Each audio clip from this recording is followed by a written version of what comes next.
Kashi news channel, सच है तो बोलेगा। केंद्रीय स्वास्थ्य परिवार एवं कल्याण राज्य मंत्री अश्विनी चौबे वैक्सीनेशन की प्रगति की समीक्षा बैठक करने वाराणसी पहुंचे। इस दौरान मीडिया से बात करते हुए केंद्रीय राज्य मंत्री ने बताया कि कोरोना वैक्सीन के लिए विश्व आज भारत की ओर आशा भरी निगाहों से देख रहा है। मई और जून तक 4 और वैक्सीन आने की संभावना है, जिसके बाद भारत में वैक्सीन की कमी नहीं होगी। आने वाले दिनों में कोरोना मुक्त भारत कैसे बने, इस पर तेजी से काम किया जा रहा है। राज्य मंत्री अश्विनी चौबे ने किसानों के सवाल को लेकर बताया कि राजनीतिक षड्यंत्र के तहत विपक्षी पार्टियों की ओर से भ्रम फैलाया जा रहा है। यूपीए सरकार केवल अपने घर परिवार के लोगों को ही बढ़ावा देने का काम करती थी। राजस्थान में राहुल गांधी की रैली में मस्जिद के इमाम की ओर से भीड़ जुटाने के सवाल के जवाब में उन्होंने कहा कि भीड़ भीड़ ही होगी, स्थायी नहीं। राहुल गांधी के पेट्रोल की बढ़ती कीमतों की ट्वीट पर उन्होंने कहा कि ये सब वैश्विक बाजार में तय होता है। आने वाले दिनों में अरब की खाड़ी में वैकल्पिक पेट्रोल तैयार हो रहा है और आने वाले दिनों में स्वदेशी पेट्रोल भी तैयार होगा। पश्चिम बंगाल में जय श्री राम के नारे पर मचे घमासान पर उन्होंने कहा कि जय श्री राम के नारे के बिना ममता बनर्जी का कल्याण नहीं हो पाता है और ममता बनर्जी के भतीजे की ओर से कोर्ट में बुलाए जाने पर उन्होंने कहा कि टीएमसी बंगाल में तांडव नृत्य कर रही है और इसका जवाब जनता उन्हें जल्द ही दे देगी। आज मुख्य रूप से मैं बिहार के दौरे के बाद और अपने संसदीय क्षेत्र के दौरे के उपरांत बनारस देर रात में पहुंचा हूँ।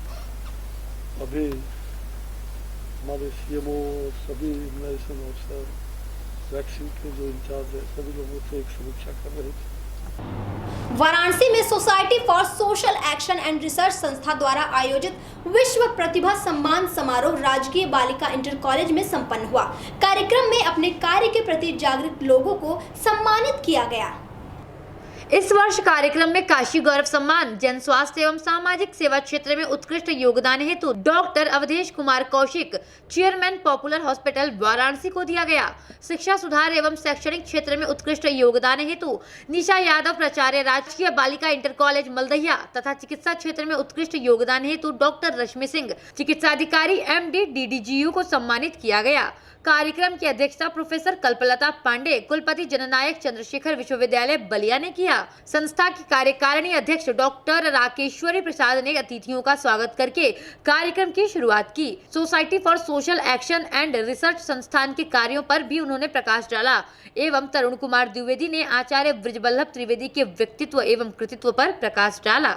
मैं डॉक्टर राम कुमार सिंह काशी हिंदू विश्वविद्यालय के कृषि विज्ञान संस्थान में प्राध्यापक के पद पर कार्यरत हूँ और ये जो है इस संस्था से मैं काफ़ी दिनों से जुड़ा हूँ और ये समाज सेवा से संबंधित संस्थान है जिसमें बहुत सारे मतलब जो हैंडमेड सामान है का जो है निर्माण भी होता है और बच्चों के लिए, बुजुर्गों के लिए और समाज से में जो वंचित लोग हैं, किन्हीं कारणवश उनके पास कोई जो है सुविधा नहीं पहुंच पाई है, तो उनको जो है सुविधा के साथ साथ उनके विचारों में, उनके मनोवृत्ति में, विचारों में परिवर्तन करने के लिए बहुत सारे जो है गोष्ठियाँ, सुझाव, विचार, मंथन आदि का कार्यक्रम जो है पूरे साल भर इनके इस संस्था के द्वारा विभिन्न कार्यक्रमों में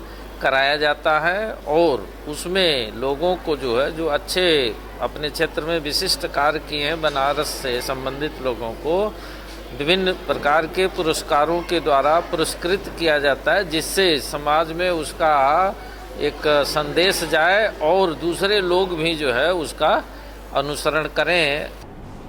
प्रधानमंत्री नरेंद्र मोदी के संसदीय क्षेत्र वाराणसी में दिन प्रतिदिन चोरों के हौसले बुलंद होते जा रहे हैं। ताजा मामला काशी हिंदू विश्वविद्यालय के सेंट्रल लाइब्रेरी का है, जहां चोरी की नीयत से देर रात चोर घुस गए। उसी दौरान रात में प्रोक्टोरियल बोर्ड के सदस्य गश्त कर रहे थे। आहट होने पर चोर झाड़ियों में छिप गए। सुरक्षा कर्मियों ने चोरों को पकड़कर पुलिस के हवाले कर दिया। इस संबंध में लाइब्रेरियन प्रोफेसर DK सिंह ने बताया कि गुरुवार की देर रात एक चोर चोरी करने की नियत से सेंट्रल लाइब्रेरी में घुसना चाह रहा था। सुरक्षा कर्मियों की मुस्तैदी और CCTV कैमरे में संदिग्ध लगने पर डॉक्टर मनीष सिंह ने इसकी सूचना तत्काल सुरक्षा कर्मियों को दे दी। आपको बता दें कि इसकी सूचना मिलते ही सुरक्षा कर्मी लाइब्रेरी के पास पहुंचे, जिसकी आहट चोर को लगी तो वो छलांग लगाकर नीचे झाड़ियों में छुप गया। उसी दौरान अधिकारियों ने उसे देख लिया और धर दबोचा। प्रोक्टोरियल बोर्ड ने चोरों से पूछताछ करने के बाद देर रात लगभग 2 बजे चोरों को लंका पुलिस के हवाले कर दिया।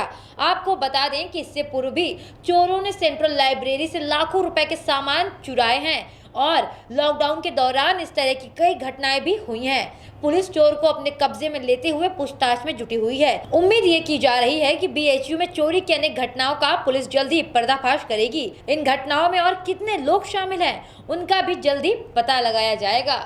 मारिएगा मत, हम बाकी सब बताएंगे। पहले नाम बताइए। मेरा नाम है राहुल विश्वकर्मा। कहाँ रहते हो बताओ। चित्तूपुर में। तुम्हारे साथ कौन कौन थे? उसका नाम अमन, नाम मोबाइल में सेव हुआ छोटा अमन से, आखिर में 61 है। और दूसरा कौन था? दूसरा आंसू है, वो पीछे का तरी में का। कहाँ का रहने वाला? ये चित्तूपुर का। तरी में है वो? हाँ, तरी में। अभी है नहीं, अभी नानी के नहीं। वो जो अमन आज मेरे साथ था वो भागा था, और कोई है नहीं। 3 लोगों से कोई है नहीं। इससे पहले कब चोरी करने आए थे? हम लोग सर लगभग 1.5 महीना हो गया।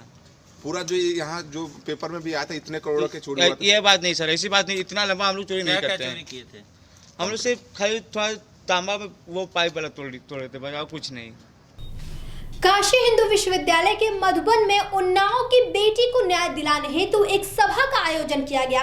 सभा को संबोधित करते हुए BHU बहुजन इकाई के सदस्य रविंद्र प्रकाश भारती ने कहा कि उत्तर प्रदेश में जिस प्रकार से महिलाओं एवं बेटियों को प्रताड़ना और शोषण का पर्याय बना दिया गया है, जो कि बेहद घृणित और दुखद है।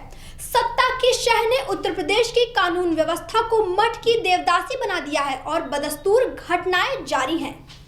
एक तरफ जहां मुख्यमंत्री योगी आदित्यनाथ द्वारा महिलाओं की सुरक्षा के लिए मिशन शक्ति अभियान चलाया जा रहा है, वहीं दूसरी तरफ दिन प्रतिदिन उत्तर प्रदेश में महिलाओं के साथ जिस प्रकार की दरिंदगी देखने को मिल रही है, उसके संदर्भ में BHU के मधुबन में उन्नाव की बेटी को न्याय दिलाने के लिए एक सभा का आयोजन किया गया। इस दौरान सामाजिक कार्यकर्ता छेदीलाल निराला ने अपने संबोधन में कहा कि मौजूदा योगी सरकार केवल जातिवाद और सामंती नजरिए से काम करते हुए शोषण और गैर बराबरी की व्यवस्था को बनाए रखना चाहती है, जिसके कारण प्रदेश के अराजक तत्वों को शह मिली हुई है कि उनके साथ सत्ता है, कोई कानूनी कार्यवाही नहीं होगी। इस वजह से प्रदेश में बलात्कार और उत्पीड़न की घटनाएं बदस्तूर जारी हैं।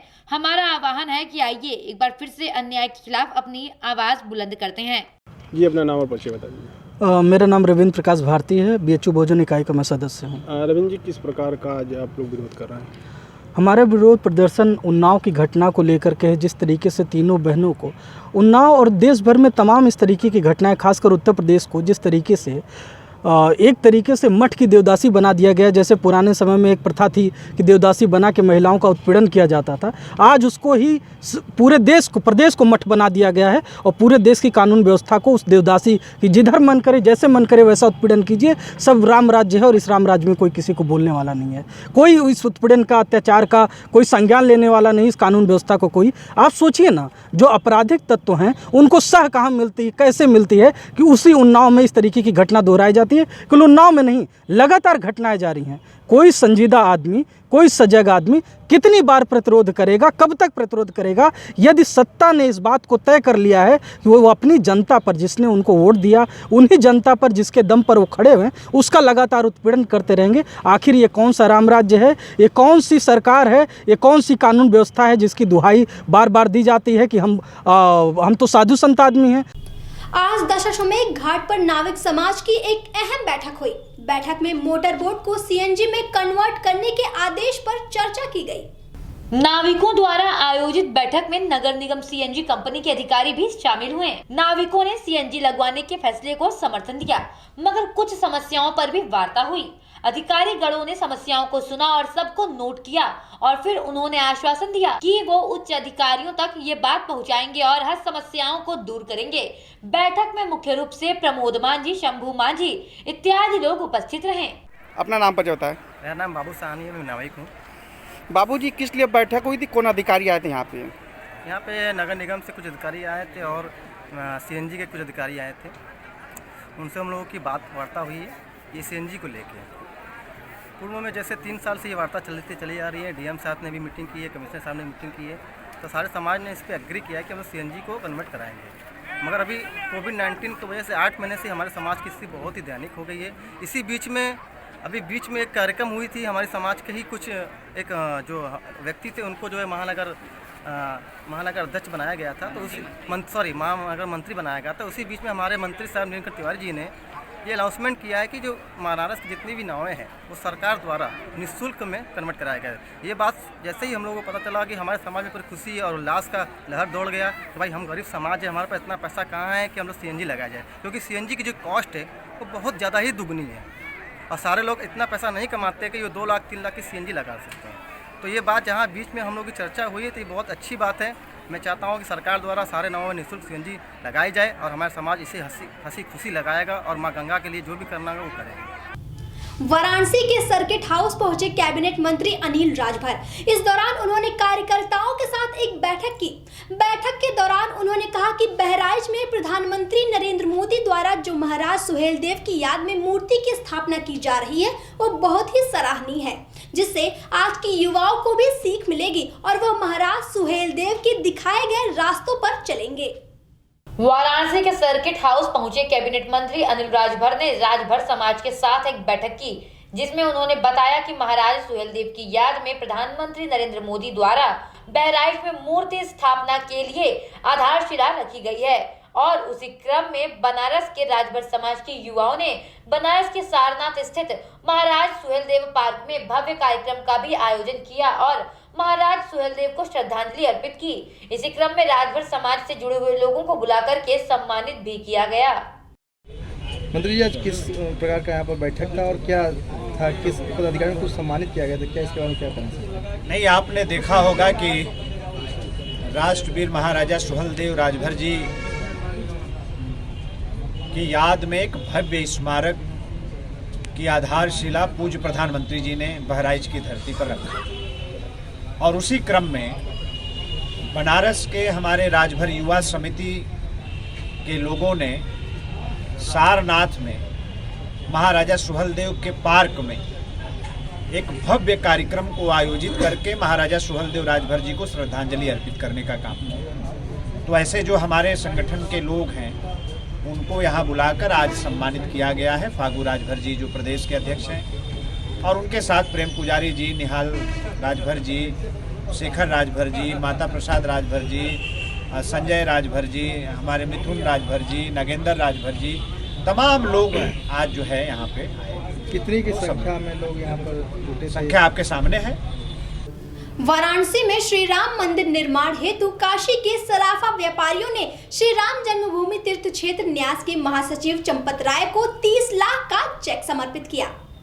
ठठेरी बाजार स्थित शेरवाली कोठी में आयोजित वाराणसी सर्राफा एसोसिएशन एवं उत्तर प्रदेश स्वर्णकार संघ द्वारा निधि समर्पण कार्यक्रम में बतौर मुख्य अतिथि चंपत राय ने कहा कि विगत 5 फरवरी 2020 को ट्रस्ट का गठन हुआ था, मगर उसके बाद कोरोना से मुक्ति के समय का इंतजार करते हुए सर्वसम्मति से ये तय हुआ कि मकर संक्रांति से रविदास जयंती यानी कि 27 फरवरी तक 42 दिनों का समर्पण अभियान पूरे देश में चलाया जाएगा। इस दौरान उन्होंने कहा कि महंत नृत्य गोपाल दास जो इस समय अस्वस्थ हैं और आईसीयू में भर्ती हैं, उन्हीं की प्रेरणा से इस अभियान को प्रारंभ किया गया है। ये समर्पण अभियान कल्पना से भी आगे है। पूरे देश में लगभग 4 लाख गांव व कस्बों में लगभग 11 करोड़ परिवारों ने इस अभियान में योगदान दिया है। काशी की धरती जो तीनों लोकों से न्यारी है, बाबा विश्वनाथ यहाँ साक्षात विराजमान है, उत्तर वाहिनी माँ गंगा, काल भैरव और इस पवित्र माटी पर माननीय परमादरणीय श्री चंपत राय जी महासचिव, श्री राम जन्मभूमि तीर्थ क्षेत्र का हम सभी सराफा व्यवसायियों की तरफ से हार्दिक स्वागत, अभिनंदन और वंदन करते हैं। वाराणसी के कोतवाली थाना अंतर्गत मैदागिन चौराहा स्थित सार्वजनिक सुलभ शौचालय के पास लगे सरकारी नल से प्रतिदिन व्यर्थ हो रहा है लगभग हजारों लीटर पानी। इसकी चिंता ना तो क्षेत्रीय पार्षद को ही है और ना ही नगर निगम अधिकारियों को, जबकि मैदागिन शहर का एक ऐसा चौराहा है जहां पर प्रतिदिन अधिकारियों का आवागमन लगा रहता है। उसके बावजूद भी किसी की नजर इस पर नहीं पड़ रही है या देखकर भी सब अनजान बने हुए हैं। आपको बताते चले कि मैदागिन स्थित सार्वजनिक सुलभ शौचालय के पास लगा सरकारी नल पिछले कई महीनों से खराब होने के कारण प्रतिदिन उस खराब नल से हजारों लीटर पानी व्यर्थ हो रहा है। इस पर क्षेत्रीय पार्षद की नजर नहीं पड़ती है और ना ही अधिकारियों की ही। आपको बताते चले कि मैदागिन शहर का एक ऐसा चौराहा है जहां से प्रतिदिन अधिकारियों का आवागमन लगा रहता है और कुछ ही दूरी पर नगर निगम सफाई चौकी भी है। मैदागिन चौराहे पर हरिश्चंद्र बालिका इंटर कॉलेज व हरिश्चंद्र स्नातकोत्तर महाविद्यालय भी है, फिर भी न तो क्षेत्रीय पार्षद की निगाह पड़ती है और न ही जिम्मेदार अधिकारियों की। इस तरह की लापरवाही शहर के हर एक चौराहे पर और हर एक गलियों में दिखाई देती है, पर इस लापरवाही को दुरुस्त करने के लिए कोई भी आगे नहीं आता। क्षेत्रीय पार्षद घर पर आराम फरमाते हैं तो वहीं अधिकारी अपने कार्यालय में आराम फरमाते हैं। क्षेत्र की जनता परेशान है तो परेशान रहे, उन्हें क्या ही फर्क पड़ता है।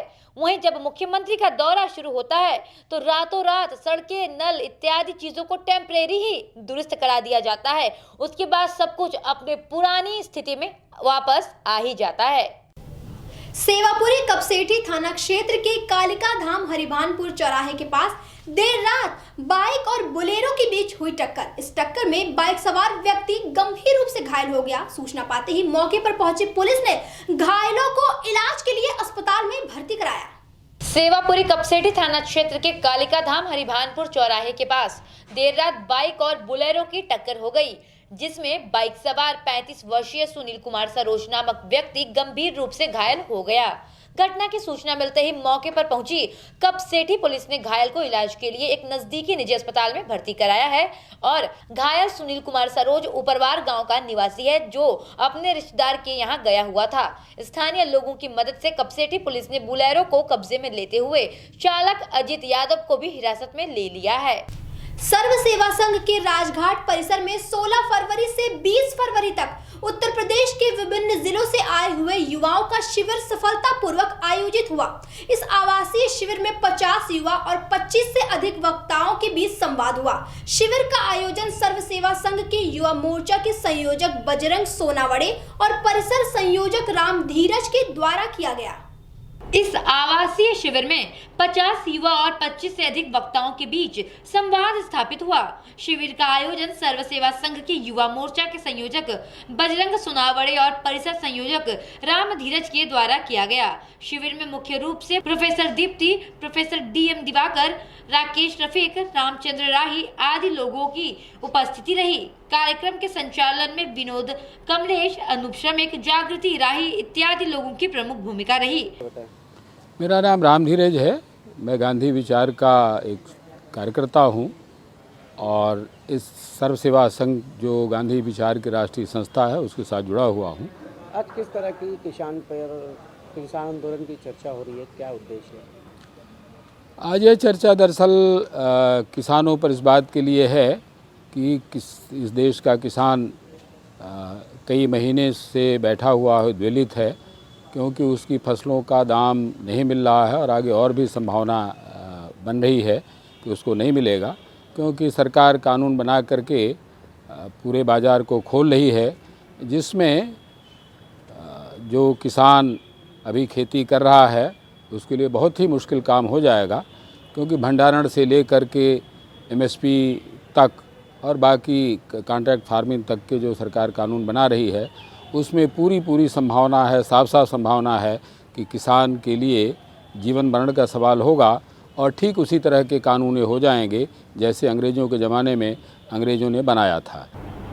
वाराणसी के शिवदासपुर में एक वृद्ध महिला की जमीन पर भूमाफियाओं द्वारा कब्जा किया गया है और भूमाफियाओं द्वारा जमीन के कागजात को भी फाड़ दिया गया, जिसके संदर्भ में महिला ने कई बार थाने में तहरीर भी दी, परंतु महिला की शिकायत पर कोई कार्रवाई नहीं किए जाने से परेशान होकर महिला न्याय की गुहार लगाने पहुंची विकास प्राधिकरण कार्यालय। वाराणसी के शिवदासपुर की रहने वाली बुजुर्ग महिला विकास प्राधिकरण कार्यालय पहुंची।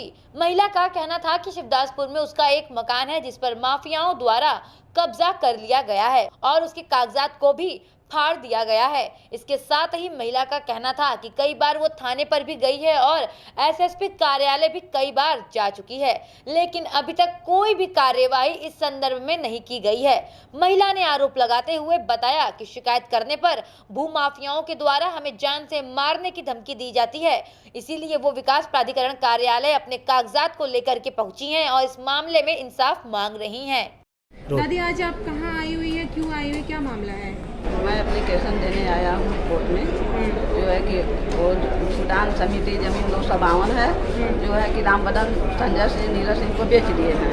वो जो है कि घर उस पर बना लिए हैं, टीना उना रख लिए हैं, खाना सब बना लिए हैं। मैं 2016 से परेशान हूँ और मैं अबला हूँ, हमारे साथ कोई भी नहीं है, मैं अकेले हूँ। कोर्ट में मैं चक्कर काट रहा हूँ, सभी लोगों को मैंने एप्लीकेशन दिया, इस पर कोई सुनवाई नहीं हुई। और ये मामला कहाँ का है? ये शिवदासपुर चेतना नगर कॉलोनी का है, बड़वाड़ी। हाँ। अच्छा, तो क्या चाहती हैं आप, कैसी कार्रवाई? यही चाहता हूँ कि मेरा उस पर कब्जा दिलाया जाए। मैं जो है कि बहुत निरस्त हो चुकी हूँ। अच्छा, उन लोगों के द्वारा क्या बोला जा रहा है जब भी आप शिकायत करती हैं? तो कहते हैं तुम्हारा कुछ नहीं है इस पर, जान माल का धमकी देते हैं और कहते हैं यहाँ से चले जाओ, तुम किराए के घर में रहती हो, जो कि हमारा आवास बना हुआ है, इंदिरा आवास बना हुआ है। कितने सालों से आप रह रही हैं? अरे यहाँ हम 25-30 साल से रह रहे हैं।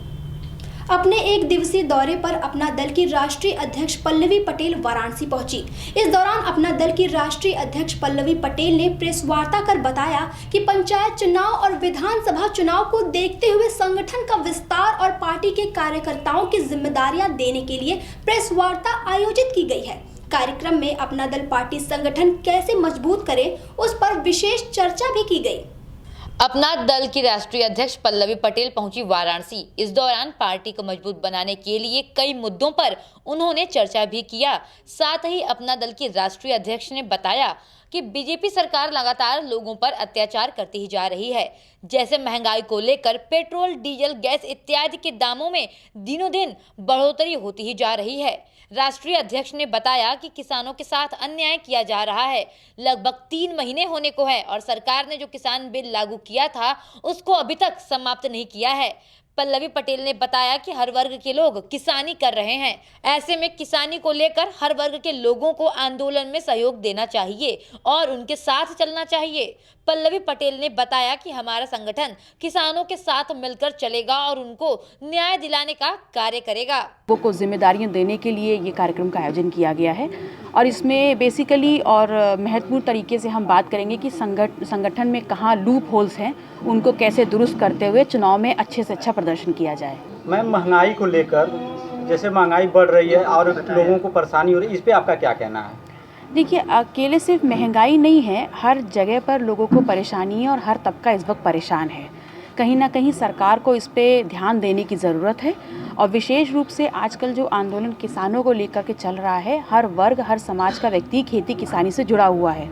तो ऐसे में किसानी के मुद्दे को लेकर के हमारा ये मानना है कि हर संगठन को, चाहे वो विपक्ष में किसी भी पार्टी से संबंध रखता हो, उसको सड़कों पर उतरने की ज़रूरत है। आपका पंचायत चुनाव को लेकर आपकी पार्टी किन किन जगहों से चुनाव लड़ेगी और कहाँ से लड़ेगी? देखिए, हमारा जो संगठन है वो पूर्वांचल में मुख्यतः बहुत तेज़ी से आगे बढ़ा है और ऐसे में सभी पूर्वांचल की सीटों पर हम चुनाव लड़ेंगे, क्योंकि हम भागीदारी संकल्प मोर्चा का हिस्सा हैं।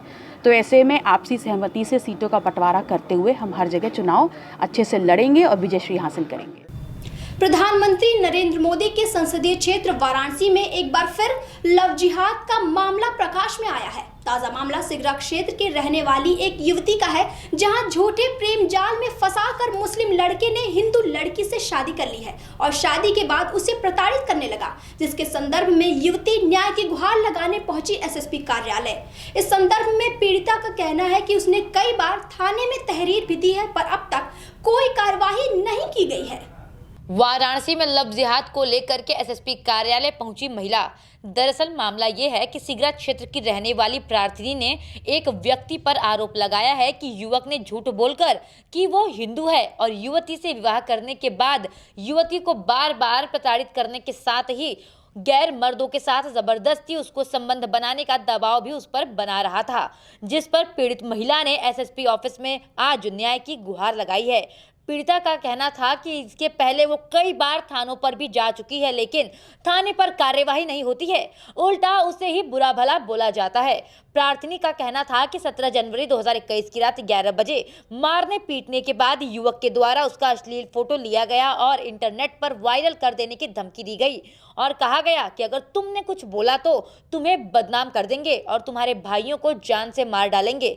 महिला का कहना था कि लगातार युवक उसको जबरदस्ती शारीरिक और मानसिक रूप से प्रताड़ित करता जा रहा है, इसीलिए वो कार्यवाही नहीं होने पर एसएसपी कार्यालय पहुंची है और अपने लिए न्याय की मांग कर रही है। सर, आपका क्या नाम है? आज आपने एसएसपी कार्यालय में कैसा लेटर दिया है? मेरा नाम अरुण कुमार मौर्य और मैं यहाँ पे दीवानी न्यायालय में वकालत करता हूँ और मैं एक लव जिहाद के मैटर में आज मैं कप्तान साहब से मिला हूँ। इसमें एक मुस्लिम युवक जो है हिंदू युवक बन करके जो है शादी करता है और फिर बाद में युवती को पता चलता है कि जो है ये हिंदू नहीं मुस्लिम है और उसके माता पिता और वो युवक मिल करके लड़की को ज़बरदस्ती मार पीट करके उसका धर्म परिवर्तन ज़बरदस्ती कागज़ पर हस्ताक्षर वगैरह करवा लेते हैं और इसके बाद जो है फिर उसका फर्जी आधार कार्ड वगैरह भी और पैन कार्ड भी उसी की मुस्लिम नाम से सब अपने सिग्नेचर करके बनवा देते हैं। तो युवती प्रताड़ित होकर के 25 जनवरी को भाग गई। उसके मामला कहाँ का है? ये मामला सारनाथ थाना का है।